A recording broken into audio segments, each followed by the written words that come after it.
출애굽 이후 이스라엘 백성들이 스스로에게 가지고 있던 자부심이 무엇이었습니까? 우리는 하나님의 백성이다 라는 자부심을 이스라엘 백성들은 가지고 있었습니다. 막강한 애굽을 무너뜨렸죠. 그렇게 하나님 능력으로 막강한 애국을 무너뜨리고 굴복시키고 출애굽을 했고, 광야 40년 동안 하나님의 도우심을 끊임없이 경험했으며 가나안 정복까지 하나님이 우리와 함께 했기에 그 정복이 가능하다고 그들은 생각을 했습니다. 그러나 이스라엘 백성들은 자신들이 가지고 있던, 다시 말해 하나님의 백성이라는 자부심과는 다르게 그들의 삶은 가나안 땅에 도착하고 가나안 땅에 살면서 그들의 삶은 가나안 문화에 더 반응하고 동화되어 갑니다. 그 증거가 무엇이죠? 바로 하나님을 하나님으로 두는 것이 아닌 하나님을 우상으로 만들어 버린 것입니다. 다시 말해 이스라엘에게 하나님은요, 어느덧 자신들의 목적을 이루기 위해 필요한 분이지 자신들이 하나님의 뜻과 목적을 위해 부름을 받고 존재한다는 그 사실, 그 본질을 잃어버린 것입니다. 그렇기에 에베네셀에서 블레셋과의 전쟁에서 법궤를 그들은 가져온 것입니다. 이스라엘 왜 법궤를 전쟁에 가져왔습니까? 법궤가 있다면 하나님이 우리를 지킬 것이고 더 나아가 승리를 주실 거라는 굳건한 믿음이 있었기 때문에 그렇습니다. 그러나 그들의 기대와는 달리 이스라엘은 블레셋과의 전쟁에서 크게 패배했고 하나님의 인재의 상징이었던 언약궤는 블레셋에게 빼앗기게 되는 수치를 당하게 되죠. 어쩌면 우리의 신앙도 그러지 않나 생각을 해봅니다. 내 스스로 생각한 나의 열심, 나의 정성. 우리는 하나님과 상관없는 나를 기준으로 삼아 믿음을 가지고 우리는 내가 신앙생활 잘한다고 착각을 합니다. 근데 그 결과가 무엇이죠? 우리 역시 이스라엘처럼 세상에서 패배를 하고 결국 수치를 당하게 되는 경험을 하게 된다는 것입니다. 또한 하나님의 법궤를 빼앗겠다는 것은 하나님의 영광이 자신들에게 떠났음을 의미했기에 이스라엘은 완전한 절망과 실패 가운데 있게 된 것입니다. 그들에게 하나님을 빼앗버린다면 그들은 존재 이유가 없는 것이죠. 그렇다면 이스라엘이 그렇게 실패한 이유가 무엇입니까? 이스라엘은 법궤를 이용하려고만 했지 그들은 하나님 앞에 신실하지 않았다는 것입니다. 그렇다면 우리들도 마찬가지겠죠. 우리는 어려울 때 하나님께 기도를 합니다. 그런데 그런 우리들 모습 가운데 많은 경우 우리들 역시 하나님을 이용하려고만 하지 않는지 우리는 스스로를 돌아봐야 한다는 것입니다. 사실 이것이 굉장히 종교성이 강해요. 우리는 세상과는 다른 종교, 구별된 하나님을 믿습니다. 그들과는 믿는 방식과 다르고 믿는 목적도 다르고 믿는 그 동기도 다릅니다. 그런데 오늘날 많은 교인들, 많은 성도들의 그 믿음, 그 신앙을 한번 살펴보십시오. 세상 종교와는 크게 다르지 않습니다. 마치 당시 이스라엘 백성과 같은 모습으로 우리 역시도 하나님을 목적으로만 삼고 있는지 아니에요. 우리의 목적을 성취하기 위해 필요한 분 정도로만 생각하고 있고 있는지 아닌지 우리는 스스로 돌아봐야 한다는 것입니다. 하나님 앞에 우리의 믿음이 신실하게 우리의 죄가 하나님 앞에 회개되지 않고 하나님을 이용하려는 기도, 또한 하나님의 영광이 떠난 기도는 우리를 어떻게 보면 수치스럽게 할 수 있습니다. 다시 말해 경건의 모양을 가지고 있으나 경건의 내용이 없다면 우리는 영적인 전투에서 세상에 패배하고 말 것이라는 것이죠. 그러나 하나님은 이스라엘 백성들과는 달리 스스로 이방 땅에서 당신의 거룩함과 영광을 드러내십니다.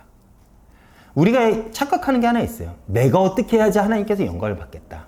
내가 이렇게 해야지 하나님께서 영광을 받겠다라고 우리는 착각을 합니다. 여러분, 그것은 우리의 착각이에요. 하나님은 우리의 존재가 없어도 스스로 영광스럽고 스스로 거룩하신 분입니다. 우리는 그분의 영광에 참여를 하는 것이지 내가 하나님께 영광을 줄 수 있는 게 아닙니다. 다시 말해 블레셋은 하나님의 거룩과 영광 앞에 두려워하며 다시 법궤를 이스라엘로 돌려보내고자 하죠. 이스라엘은 자신들이 법궤를 찾기 위해 어떤 행동도 하지 않았는데 빼앗긴 법궤는 스스로 돌아오게 된 것입니다. 그러나 이스라엘은 여전히 잘못된 제사를 하나님 앞에 드렸고 법궤를 함부로 만지고 봄으로써 하나님의 거룩을 범하게 됩니다. 그 결과 많은 수의 이스라엘 사람이 죽게 됩니다.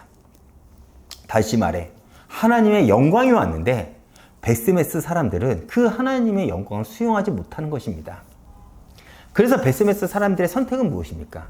그 하나님의 궤를 길앗 여아리 사람들에게 가져가라고 이야기를 합니다. 하나님의 영광이 왔습니다. 여러분, 우리가 준비가 되지 않는다면 하나님께서 우리에게 기회를 주고 싶어도 기회를 받을 수가 없다는 것이죠.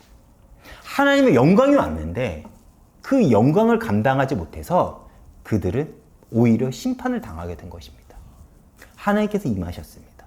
하나님께서 역사하셨습니다. 하나님께서 응답하셨습니다. 그러나 우리가 당시 베스메스 사람들과 같은 태도와 자세를 가진다면 그 영광은 우리에게서 떠나가게 되고 다른 길앗 여아림에게 임하게 된다는 것이죠.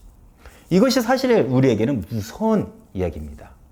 많은 이들이 나에게 하나님이 임하기만 하면 된다고 생각합니다. 그런데 그러기 앞서 내게 준비될 것은 무엇인가요? 내가 하나님을 어떻게 거룩하게 받아들일 것인가? 내가 어떻게 하나님의 영광을 받아들일 것인가? 그것이 중요하다는 것입니다. 지난주에 말했듯이 길앗 여아림, 어떤 장소이죠? 유다 지파에 속한 땅이긴 했으나 그 당시에는 거의 이방인 땅으로 취급받던 천한 곳입니다.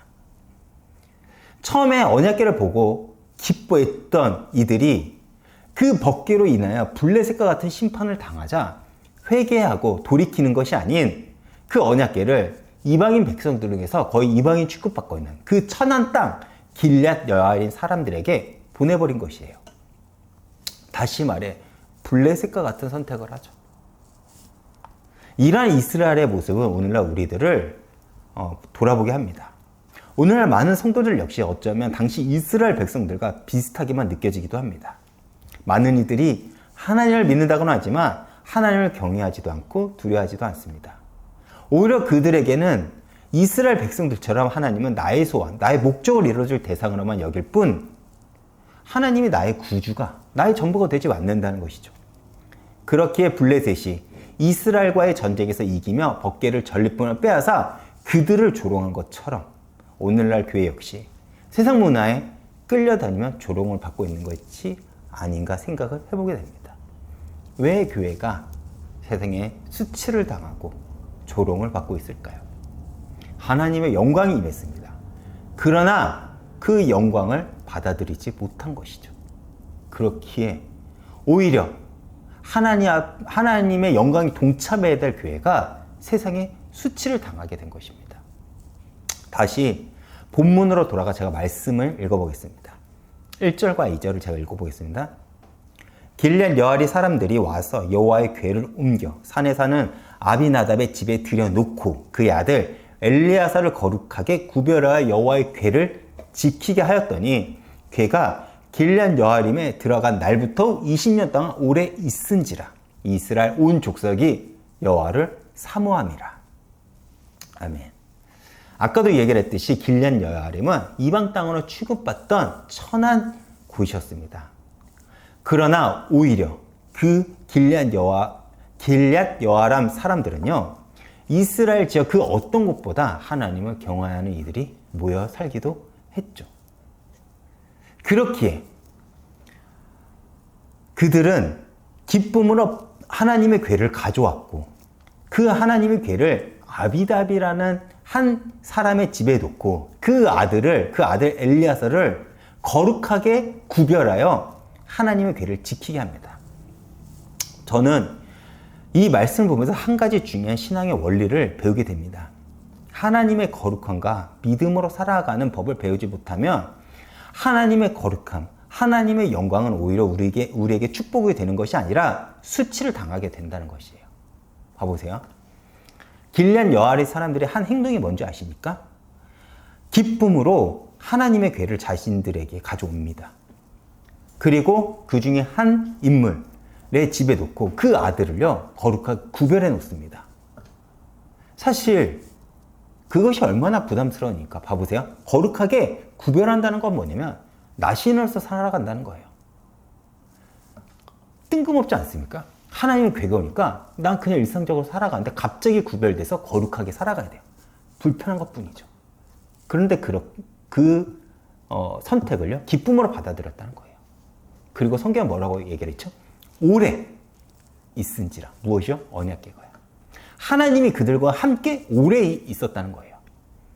그들은 기쁨으로 하나님의 법을 배우려고 했고 하나님의 법을 따르고자 한 것입니다. 하나님은 그런 그들과 오래 함께 했다는 것이에요. 여러분, 하나님을 믿는 우리에게 가장 무서운 심판이 무엇인지 아십니까? 내가 거룩하지 않은데 성공하거나 유명해지는 거예요. 왜 그런지 아십니까? 나로 인해 예수가 수치를 당하기 때문에 그렇습니다. 당시 이스라엘은요, 가나안 출애굽을 했고 광야길을 40년 동안 걸어왔고 가나안 땅을 정복했습니다. 세상에 유명했어요. 열방 가운데 유명한 백성입니다. 그들의 신이 하나님이라는 것을 열방이 알아요. 근데 그들이 거룩하지 못했기 때문에 하나님은 그들로 인해서 수치를 경험하게 됩니다. 우리는 그렇지 않나요? 오늘날 교회가 하나님이 없어서 수치를 당하나요? 그렇지 않죠. 우리가 거룩하지 않기 때문에 그렇습니다. 더 정확하게 말하면 저와 같은 목사가 하나님을 제대로 가르쳐주지 않았기 때문에 오늘날 교회는 수치를 당하게 된다는 것이죠. 왜 그러냐면 나로 인해 예수가 수치를 당하기 때문에 그렇습니다. 이보다 성도에게 무서운 심판이 어디 있겠습니까? 당시 이스라엘이 그랬습니다. 그래서 블레셋에게 수치와 조롱을 이스라엘은 당한 것입니다. 그러나 이스라엘 중 이방 땅이라 천대받는 곳 길앗 여아림은 그들과는 다르게 하나님을 경외할 줄 알았고 기쁨으로 하나님의 궤를 자신들의 땅에 두기를 원했습니다. 그렇기에 한 사람을 구별하여 여호와의 궤를 지키게 합니다. 그 기간이 20년이라고 합니다.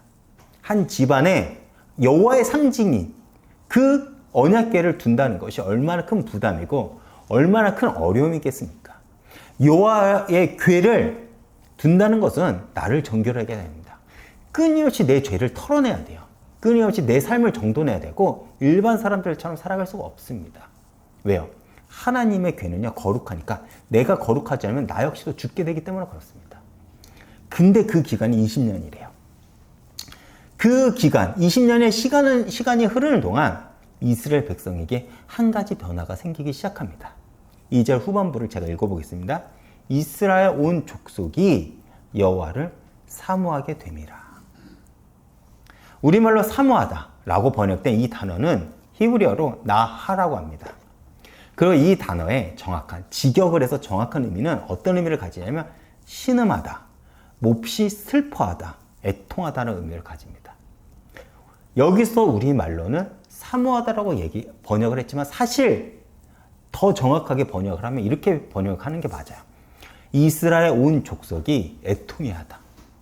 이스라엘 온 족속이 몹시 슬퍼하며 가슴을 치며 몹시 슬퍼하다 라고 번역하는 게 더 정확한 의미일 것입니다.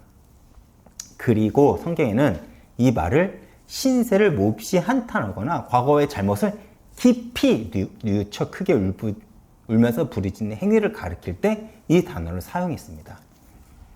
그러면 이스라엘은 왜 그게 울부짖으면서 한탄하는 것일까요?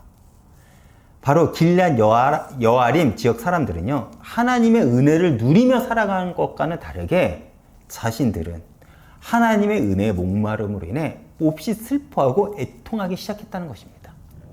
시간이 가면 갈수록 저들은 하나님의 은혜 가운데 더 풍성하게, 더 기쁨으로, 더 은혜 가운데 살아가는데 우리는 점점 더 영적으로 갈급해져 가고 점점점 메말라 가기만 하는 것입니다. 제가 여름이 되다 보니까 짜증이 많이 늘어요. 그 작은 일에도 여유가 없이 순간순간 욱하고 올라옵니다. 그래서 제가 자꾸 저희 가족, 아내와 제 딸한테 말 이쁘게 하자 라고 얘기를 합니다. 왜냐면 그 말 한마디가 굉장히 싸움의 발달이 되니까 그래요. 왜 그렇죠? 메말르니까, 정서가. 영적으로 메말르면 우리가 어떻습니까? 삶의 의미와 목적을 잃어버립니다. 내가 왜 살고 있는지, 내가 죽으면 어디로 가야 되는지, 삶의 목적을 잃어버린다는 거죠. 삶의 목적을 잃어버리면 삶의 의욕도 사라집니다.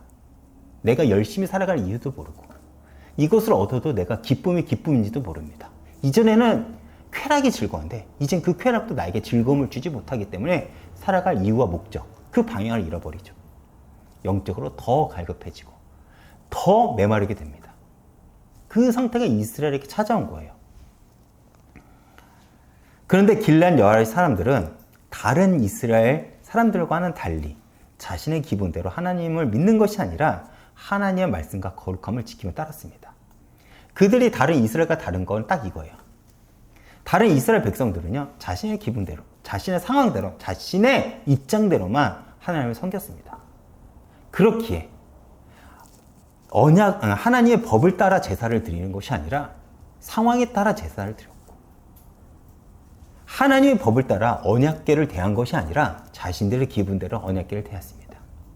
하나님은 그들을 심판하시죠. 그러나 자신들이 천하게 여기던 그 지역 사람들은 어땠습니까? 여호와의 말씀을 따라갔고 하나님의 법도를 지켜왔습니다. 그 결과 그들은 기쁨과 은혜가 충만하지만 반대로 이 다른 이스라엘 백성들은 영적으로 칼급하고 메말라 가기만 합니다. 다시 말해 길앗 여아리 사람들이 풍성하게 누리는 하나님과 함께하는 그 은혜는 이스라엘 전역으로 흘러 모든 백성들은 하나님의 은혜를 사모하게 하고 하나님의 은혜를 간구하게 됩니다. 저는 어쩌면 여기에서 전도는 이런 것이 아닐까라는 생각을 해보았습니다. 사실 우리는 많은 경우 우리는 내 상황과 감정에 따라 신앙생활을 합니다. 어쩌면 하나님을 향한 헌신도 귀찮아하며 마지못해 하기도 하죠. 내 직분이 이러니까 사람이 없어서 어쩔 수 없이 기쁨을 하지 않습니다. 그런데 하나님은 그런 우리들의 모습을 기뻐할까요? 기뻐하지 않으십니다. 하나님은 우리가 당신의 말씀을 따르며 살아가는 것을 기뻐하길 바라시고 그런 그들에게 은혜와 축복을 주신다는 거죠. 우리가 누굴 통해서 확인할 수 있습니까? 바로 오늘 본문 길앗 여아린 사람들을 통해서 그것을 우리는 확인할 수 있다는 것입니다. 그리고 그들을 통해 은혜가 흘러 많은 이들이 하나님을 사모하며 바라게 하는 것. 아마도 이것이 우리가 세상에 보여줄 전도가 아닐까 생각을 해봅니다. 여러분, 기쁨으로 하나님을 사모하세요. 기쁨으로 하나님의 법도를 지켜가시길 바랍니다. 불편하고 생각하지만 사실 그것이 우리에게 더 큰 자유함을 줄 것입니다. 그것이 우리가 더 큰 기쁨과 더 큰 은혜를 누리게 할 것이에요. 다시 돌아가 이러한 상황 속에서 본격적으로 사무엘이 등장합니다. 3절입니다. 사무엘이 이스라엘 온 족속에게 말하여 이르되 만일 너희가 전심으로 여호와께 돌아오려거든 이방신들과 아스타롯을 너희 중에 제거하고 너희 마음을 여호와께 향하여 그만을 섬기라. 그리하면 너희를 블레셋 사람의 손에서 건져내시리라. 하나님의 은혜를 사모하게 되는 이스라엘 백성들에게 사무엘이 제일 먼저 선포하는 것이 무엇입니까? 우상을 제거하라는 것입니다. 여기서 지칭한 우상, 아스다롯과 바알을 지칭합니다. 아스다롯과 바알은 부부신으로서 서로는 부부를 상징합니다. 그리고 그 당시 그 신들을 섬기는 방식과 제사가 무엇인지 아십니까? 그 신전 앞에서 사람들은 음란한 행위를 하는 거예요.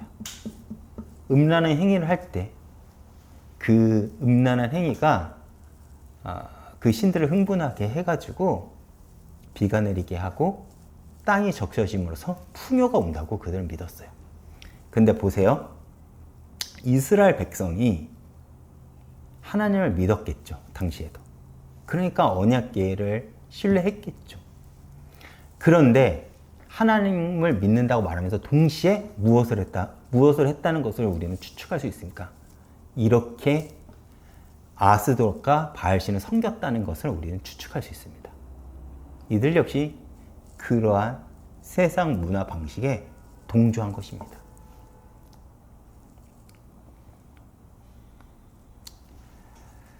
여러분, 이스라엘은 분명히 하나님의 백성이라고 이야기를 합니다. 그래서 어떤 문제가 터졌을 때 그들은 하나님 앞에서 한탄합니다. 블레셋과의 전쟁에서 패배했을 때 이스라엘 장로들은 모여서 한탄을 하죠. 왜 하나님이 우리를 지겠는가? 그들은 이유와 원인을 몰라요. 근데 우리는 딱 봐도 알겠죠. 왜 그렇죠? 하나님을 믿는다고 말하지만 그들은 이방 신들도 이런 모습으로 섬겼기 때문에 그렇습니다. 이러한 문화가 이스라엘 전역에 퍼진 거예요.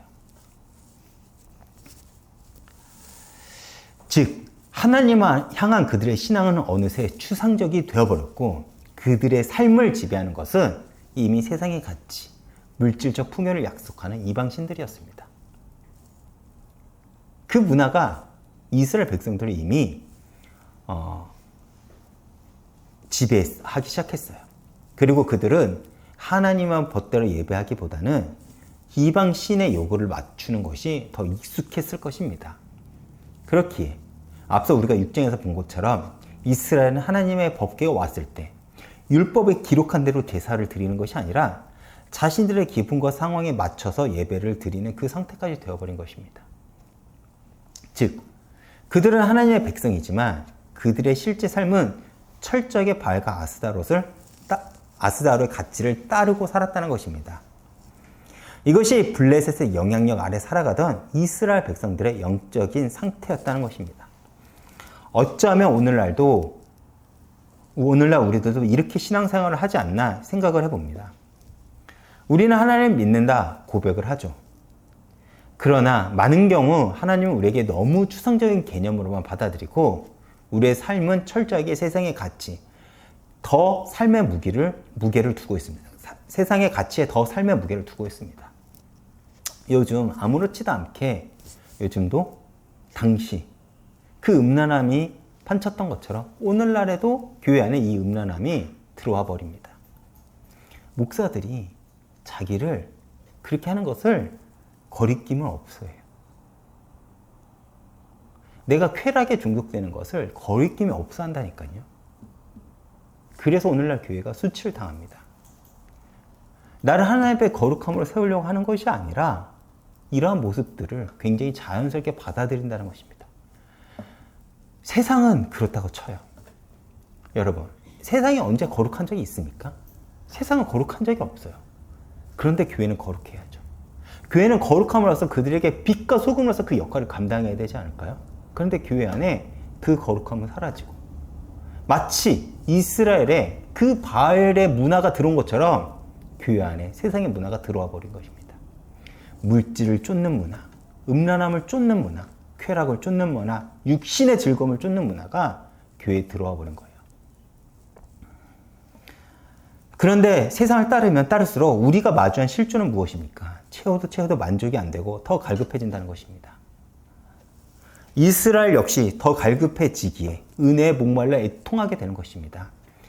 이러한 때에 사무엘은 이스라엘 향해 회개를 촉구하며 너에게 있는 우상을 제거하라고 하나님의 말씀을 대언하죠.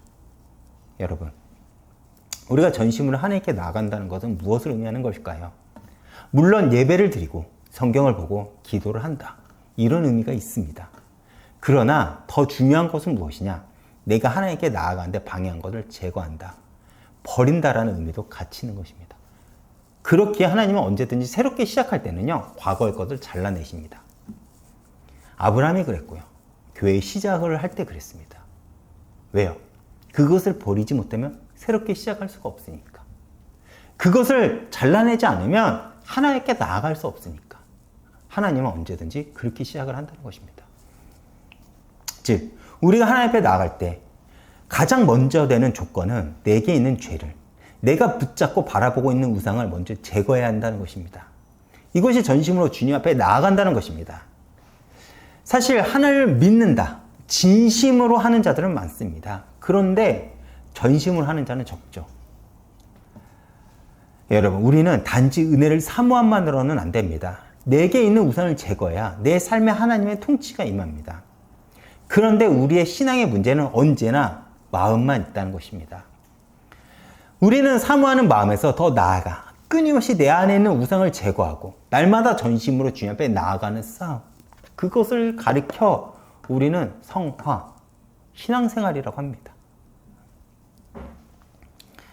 이스라엘은 사무엘의 말에 순종함으로 먼저 우상을 제거합니다. 그리고 하나님만을 섬기고자 고백을 하죠. 그리고 나서 사무엘은 이스라엘을 미스바를 모이게 합니다. 여기서 중요한 순서를 우리가 발견하게 되죠. 하나님 앞에 나아가기 위해서는 우리가 제일 먼저 해야 될 것이 무엇이라고요? 내게 있는 우상을 제거하는 것. 내 죄를 끊어내는 것. 그것이 먼저라는 것입니다. 그리고 나서 하나님은요, 미스바에 이스라엘 백성들을 모읍니다. 사실 우리는 너무 쉽게 하나님의 존재를 인식합니다. 왜? 물론 하나님은 창세전에 우리를 택하시고 부르셨기에 우리는 그 하나님의 그 불강력직 은혜를 통해서 예수를 믿게 되었습니다. 그렇게 어찌 보면 우리 입장에서 보면요, 너무나도 쉽게 예수를 믿게 된 거예요. 그러나 하나님을 따르는 것은 절대 쉬운 길이 아닙니다. 우리가 하나님을 따르고자 할 때 우리가 할 것은 끊임없이 내게 붙어있는 우상을 제거하는 것. 왜 그렇죠? 우리는 여전히 우리에게는 죄가 더 매력적이고 세상의 우상이 지금 내게 더 이익이 줄 거라는 그 생각이 들기 때문에 그렇습니다. 여전히 내 안에는 죄가, 내 안에는 우상이 자리 잡는 상태에서 예배를 드리고 기도를 한들 우리의 예배와 우리의 기도가 앞서 블레셋에게 수치를 경험한 이스라엘과 무엇이 다르겠습니까? 그렇지 않을까요? 다시 돌아가 하나님은 이스라엘을 미스바로 모으죠. 전 이스라엘 백성을 모으는 하나님 이 부르심, 사실 이스라엘 역사상 중요한 언약적 흐름이 있습니다. 하나님은 제일 먼저 언제 이스라엘 백성을 모으셨죠? 이 언약의 흐름은요, 시나산에서부터 시작이 됩니다. 출애굽기 19장을 보면요, 하나님이 이스라엘을 종 되었던 그 땅에서, 애굽 땅에서 구원하시고 시내산에 그들을 모아 율법을 주시면서 뭐라고 하십니까? 그 백성에게 나는 너의 하나님이 되고 너희는 내 백성이 될 것이다 라고 말씀하시면서 이스라엘과 언약을 체결하십니다. 그리고 이스라엘에게 내가 거룩하니 너희도 거룩하라고 명령하시죠. 거룩. 하나님은 당신의 백성이 되는 이스라엘에게 요구하는 하나님의 성품이며 이 거룩은 이스라엘이 다른 나라와 구별되는 하나님 백성이 되는 독특한 정체성입니다. 이스라엘의 다른 이방인들과 뭐가 다르냐? 이 거룩의 문제가 달라요. 이 거룩의 요소가 있냐 없냐? 하나님의 백성이냐 아니냐를 구별되는 독특하고 특별한 이스라엘만이 가질 수 있는 정체성이죠. 그렇다면 우리들도 마찬가지일 것입니다. 우리가 세상에 살지만 우리가 구별되었다는 것은 어떤 것을 의미하냐? 내가 교회를 다니고 헌금을 하고 헌신한다의 문제가 아닙니다. 내가 거룩하냐 아니냐의 문제겠죠. 그리고 또 언제 모으십니까? 모세가 죽기 전 다시 호렙산에 이스라엘 백성을 모아 처음 출애굽기 19장에 약속했던 그 언약을 상기시키십니다. 그리고 하나님은 또다시 약속대로 가나안 땅을 여호수아를 통해 점령해 나가십니다. 그런데 이 일은 약속된 땅 가나안 땅으로 들어간 후에도 하나님의 명령을 지키지 않고 타협하며 살아가게 되자 하나님은 여호수아서 24장 여호수아가 죽을 때쯤 세겜에서 다시 이스라엘 백성들을 모아 언약을 갱신하시죠. 그들이 어떤 하나님의 약속, 하나님의 명령을 지키지 않았을까요? 가나안 땅을 전부 멸하라고 했습니다. 그러나 그들은 그렇지 않았죠. 그렇게 그 모습을 보시고 하나님은요, 다시 여호수아에게 이스라엘 백성을 모아 언약을 상기시키십니다. 그때 뭐라고 하죠? 이때 여호수아는 이스라엘 백성들에게 유언과 같은 명령을 하며 하나님의 언약을 상기시킵니다. 이렇게 말하죠. 내가 너희 앞에 복과 저주를 두겠다. 너희는 오늘 택하라. 나와 내 집은 오직 여호와를 택하겠노라 라고 여호와사는 고백을 하고 맹세를 합니다. 이 여호와사의 맹세는요, 배타적이에요. 어떤 타협함이 없이 하나님 위의 것은 다 버리고 하나님만이 유일한 충성의 대상으로 삼겠다는 맹세이며 서약입니다. 왜 여호수아는 이러한 배타적인 맹세를 했을까요? 하나님은 신실하신 분이기에 그분의 약속은, 그분의 언약은 상황이 바뀌고 시대가 바뀌어도 변함없이 지켜질 것이고 이루어질 것이기 때문에 그렇습니다. 그것을 알았기 때문에 그래요. 그렇게 너희는 흔들리지 말고 하나님의 언약을 기억하라는 겁니다. 그러나 불행하게도 여호수아와 그 세대의 장로들이 죽고 난 뒤 이스라엘은 역사적인 영적으로 가장 암흑시기였던 사사시대로 접어들게 됩니다. 그만큼 우리는 하나님을 말씀을 따라 살아가는 것이 그만큼 어려워요. 우리가 경험한들, 체험을 한다고 한들, 말씀을 본다고 한들 그 오늘의 다짐이 내일까지 이어질 수 있는지는요, 모른다는 겁니다. 여러분, 오늘의 고백이 내일까지 이어질 수 있다는 것 장담하십니까? 저는 장담하지 못합니다. 그래서 제가 여러분들께 부탁하는 기도가 뭐냐? 박정희 목사가 하나님을 두려워하게 해주세요라는 겁니다. 저는 제가 저 스스로 믿게 되는 그 순간부터 저는 타락할 거예요. 저는 저를 믿어서는 안 됩니다. 저는 무엇을 믿어야 되죠? 만군의 여호와 하나님만을 믿어야 됩니다.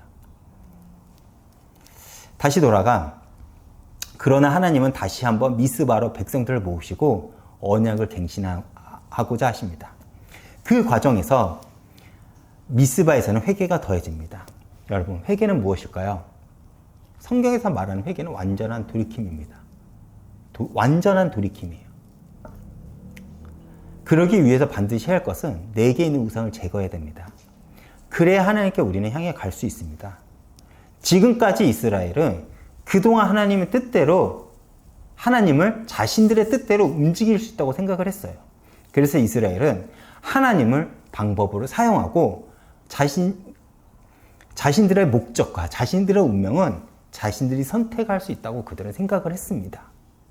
그러나 그 결과 철저하게 그들은 수치와 절망을 경험했고 미스바에서 그러한 자신들의 신앙을 처절하게 금식하며 회개한 것입니다. 그리고 그때서야 어떤 언급을 하냐면 사무엘이 이스라엘을 다스립니다. 다스리다.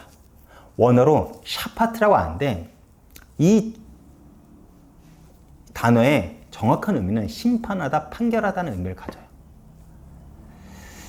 이는 백성들에게 말씀이 끊어져 하나님 말씀을 따라 살아가지 않던 그들에게 그 시대 속에 언약 갱신을 통해서 모세로부터 흘러나온 끊어졌던 하나님의 법, 하나님의 말씀이 회복되었음을 의미하고 선포하는 것입니다. 다시 말해 다시 한번 너희들은 하나님 법대로 살아가는 백성이 되었다는 거예요. 하나님의 말씀을 따라가는 그 백성이 되었다는 것입니다. 여러분, 우리는 때로 하나님 말씀에 통치받는 것이 불편하게만 여기기도 합니다. 그래서 우리가 과거에 그랬잖아요. 율법, 저 율법이야. 누려야 돼. 그 누리는 기준이 내 감정, 내 상황, 내 편의대로예요. 그렇죠? 우리 지금까지 그러지 않았습니까? 그러나 우리가 이스라엘을 통해서 배우게 되는 것이 무엇이죠? 내 눈에 매력적인 것, 물질적 가치가 있는 것, 당장 편해 보이고 좋아 보이는 것, 이것들이 당장 내게 이익이 되는 것 같지만, 당장 나를 즐겁게 하지만 그것들은 결국 나에게 채울 수 없는 영적인 갈증을 만들고 영적으로 어둡게 한다는 것입니다. 나를 더 피폐하게 만들고 삶의 이유와 목적을 사라지게 한다는 것이죠. 더 나아가 그러한 영적인 갈급함과 어두움은 더 하나님과 나와를 멀어지게 하고 결국 세상에서 우리는 수치와 조롱 그리고 절망을 경험한다는 겁니다. 여러분, 하나님을 정말 잘 믿으면요, 하나님은 우리를 부끄럽게 하지 않으세요. 그런데 우리가 하나님 법을 따르지 않고 세상 법을 따라가기 시작하면요, 예수를 믿는다고 말하는 이들이 오히려 세상에서 더 큰 수치와 조롱을 경험하게 됩니다. 우리는 그 상황을 마주하고 있지 않습니까? 그렇다면 그런 절망 앞에 우리는 어떻게 회복할 수 있을까요? 다시 처절하게 하나님께 회개하며 돌이키는 것입니다. 완전한 돌이킴. 내게 있는 우상을 제거하고 하나님을 향해 철저하게 몸부림을 치며 거룩함을 향해 가는 것. 우리에게 다시 하나님의 은혜가, 하나님의 말씀이 우리 삶 가운데 임해야 된다는 것입니다. 그 과정은 세상의 관점으로는 너무 불편하고 어려워 보이지만 하나님의 품은 그 어느 것보다 안전하며 풍성합니다. 우리가 그걸 알아야 돼요. 그 안이 더 큰 기쁨입니다. 제가 아이를 키웁니다. 제 아이는요, 제가 제 아이를 보면요, 자신의 뜻대로 안 된다 해서 굉장히 많이 짜증을 내요. 막 툭 하면 짜증내고 툭 하면 옵니다. 왜? 부모가 계속해서 하고 싶은 것을 막으니까요. 그 하고 싶은 게 뭘까요? 계속 영상 보려고 하고, 계속 군것질 하려고 하고, 양치 안 하려고 하고, 이런 것들이에요. 제가 부모라면 어떻게 하겠습니까? 그걸 막겠죠. 그 아이 입장에서는 당장 그게 불편하고 그것이 짜증나는 상황입니다. 근데 그 아이는 그 부모 품 안에 있는 것이 어떤 것일까요? 가장 큰 행복이요. 가장 큰 안식이라는 것. 커서 알게 됩니다. 하나님은 실제적으로 우리 삶에 역사하며 일하시길 원하죠. 그런데 문제는 무엇입니까? 어느 노래의 가사처럼 우리에게 내 안에는 내가 너무 많다는 것입니다. 그렇게 우리는 내가 붙잡고 있는 우상을 제거하고 죄를 제거하며 하나님께 나아가는 싸움을 우리는 시작해야 되겠죠. 결론입니다. 그러면 이제 이스라엘에게 축복만 임할 것 같습니다. 그런데 이스라엘 백성들이 미스마에 모인 것을 보고 블레셋은 위기감을 느껴 전쟁을 일으킵니다. 분명 이스라엘은 회개를 했고 사무엘을 통해 끊어진 말씀이 회복되었는데 왜 하나님은 또 이스라엘에게 절망적인 상황을 만드셨을까요? 이것은 하나님이 정말 보여주고 싶은 것이 있기 때문에 그렇습니다. 여러분, 5장을 보면요, 어디에서 이스라엘은 블레셋과 전쟁을 해서 법궤를 빼앗기죠?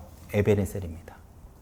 블레셋 사람들이 하나님의 궤를 빼앗아 가지고 에베네셀부터 아스도에 이르니, 이전까지 이 에베네셀이라는 이 장소는 법궤를 빼앗긴 수치의 장소요, 하나님의 영광이 떠난 절망과 상처의 장소였습니다. 그런데 그 장소에서 다시 블레셋은 전쟁을 하고자 합니다. 그러나 이때는 하나님은 이전과 다르게 움직이십니다. 10절입니다. 사무엘의 번제를 드릴 때에 블레셋 사람들이 이스라엘과 싸우려고 가까이 오매 그날에 여호와께서 블레셋 사람들에게 큰 우레를 발하여 그들이 어지럽게 하시니 그들이 이스라엘에 패한지라.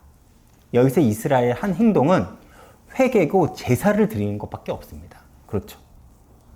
그런데 그 전쟁에서 이스라엘 승리를 합니다. 그렇다면 이 전쟁은 누가 하셨죠? 하나님입니다. 하나님의 능력과 하나님의 일하심으로 이스라엘은 전쟁에서 승리를 합니다. 이전까지 에베네스는 수치와 절망의 상징의 장소였어요. 그러나 이스라엘이 처절하게 회개하고 하나님께 돌아오니 하나님은 그 수치를 기쁨으로, 절망을 환희로 바꾸십니다. 이것을 확인시켜주고자 하나님은 블레셋을 격동시켜 전쟁을 일으키시고 당신의 신실하심과 열심으로 전쟁에서 이스라엘은 승리를 하게 합니다. 그렇다면 우리도 마찬가지겠죠. 우리 눈으로 보면 우리의 삶은 내가 살아가는 것 같습니다.